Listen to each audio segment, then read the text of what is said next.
Arizona State punter was granted a waiver on Wednesday to return to Arizona State after going undrafted. Michael Turk, Arizona State punter, son of Matt Turk, or nephew of Matt Turk.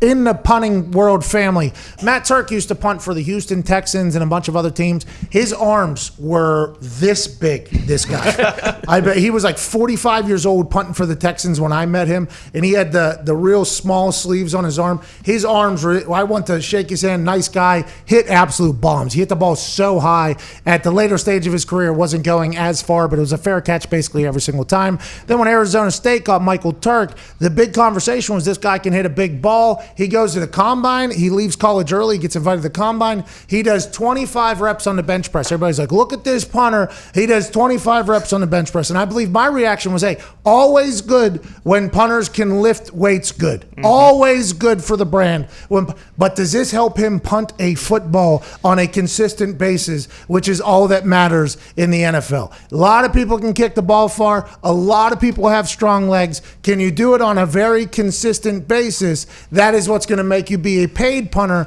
in the NFL.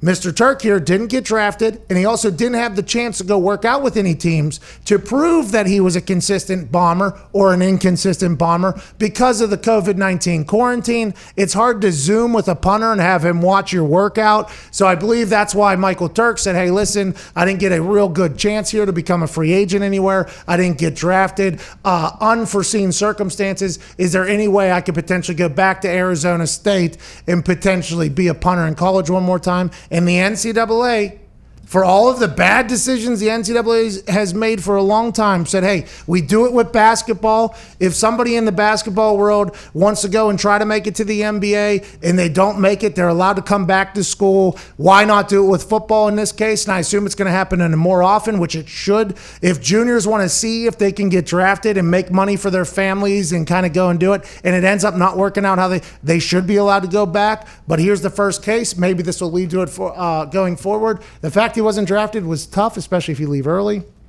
That's got to be quite a shot at the confidence a little bit. Mm-hmm. But then whenever you can't work out and prove why you left early, that's probably even top of that. And the fact that the NCAA had a brain here is something that doesn't normally happen. Does it hurt anyone? Like, what's the reason why they wouldn't let players declare for the draft and then come back? Because you sign with an agent, you buy a bunch of things, you get training maybe, you get gifts in that nature, and then if you come back, you've already lost your amateurism, which is where they made up because you received these things. So that is the only reason why.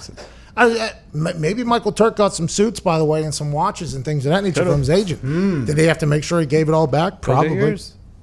I assume. What if he doesn't get drafted next year? That'd be tough. Yeah. That'd be tough. You think him walking back in the locker room, like they're going to be like, oh.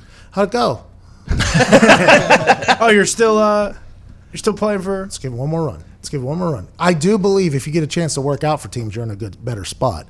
But I assume he got a chance to work out for teams back before the combine and stuff like that because he was at the combine or after the combine. I don't know. I don't know when the quarantine hit during the workout period, but he stated that since he didn't have time to work out for teams, that kind of inhibited his whole thing, and I would assume that is an accurate statement. Does it hurt players like in the transfer portal? Like some punter saw that he was going to the draft, and he's like, oh, there's a spot open there. I'll transfer there, and then he comes back, and then that guy's stuck. Well, what if they brought in another punter already who signed, and the guy's really good? And now this guy's got to compete for his job at Arizona State when he thought he was going to be in the NFL. I mean, there's a lot of things that can unfold, a lot of drama, but it all revolves around whether or not you can hit a ball consistently.